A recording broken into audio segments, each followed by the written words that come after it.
2024-এর 5 আগস্টের রক্তক্ষয়ী গণ অভ্যুত্থানের মাধ্যমে হাসিনা সরকারকে অপসারণের পর বৈষম্য বিরোধী ছাত্র আন্দোলন এবং জাতীয় নাগরিক কমিটি নতুন রাজনৈতিক দল গঠনের ঘোষণা দেয়।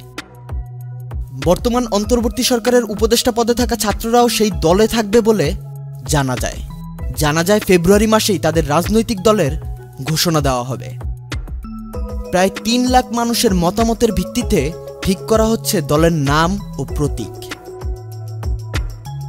জাতীয় নাগরিক কমিটির মুখপাত্র সামান্তা শারমিন জানায়, জুলাই আগস্ট আন্দোলনের নেতৃত্ব ও নতুন বাংলাদেশ বিনির্মাণে যাদের ভূমিকা বেশি তারাই দলের নেতৃত্বে আসছেন। নাহিদ ইসলাম বা যে কোনো ছাত্র উপদেষ্টা এই দলের দায়িত্ব নিতে পারেন। অন্তর্বর্তী সরকারের উপদেষ্টা নাহিদ ইসলাম বলেন, ছাত্রদের নেতৃত্বে একটি নতুন রাজনৈতিক দলের পরিকল্পনা বা আলোচনা রয়েছে। সে দলে অংশগ্রহণ করতে হলে সরকারে থেকে সেটি সম্ভব নয়, তাহলে সরকার থেকে আমি পদত্যাগ করব।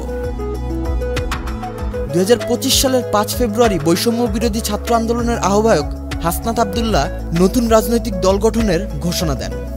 তিনি বলেন, নতুন রাজনৈতিক দলের কাছে জনগণের যে প্রত্যাশা তার জন্য জনমত গ্রহণের প্রক্রিয়া শুরু হয়েছে। এর মাধ্যমে সর্বস্তরের জনগণের মতামত সংগ্রহ করা হবে। জাতীয় নাগরিক কমিটির আহ্বায়ক নাসিরউদ্দিন পাটোয়ারি বলেন, এটি আমাদের দেশে একটি নতুন রাজনৈতিক দল গঠনের উদ্দেশ্যে জনমত গ্রহণের প্রচেষ্টা।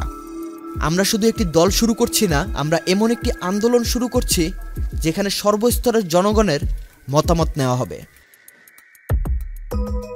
জাতীয় নাগরিক কমিটির মুখপাত্র বলেন, নতুন রাজনৈতিক দলের সব ধরনের কার্যক্রম প্রায় শেষের দিকে। বৈশ্বিক রাজনৈতিক দলের কার্যক্রমগুলো পর্যালোচনা করা হচ্ছে। এছাড়া দেশের রাজনৈতিক দলগুলোর নানা ধরনের রাজনৈতিক অনুশীলনও পর্যালোচনা করা হচ্ছে।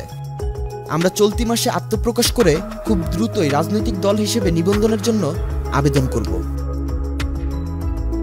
বৈষম্য বিরোধী ছাত্র আন্দোলন ও জাতীয় নাগরিক কমিটির এই রাজনৈতিক দল নতুন ভাবনা ও গণতান্ত্রিক মূল্যবোধের উপর ভিত্তি করে তৈরি হচ্ছে।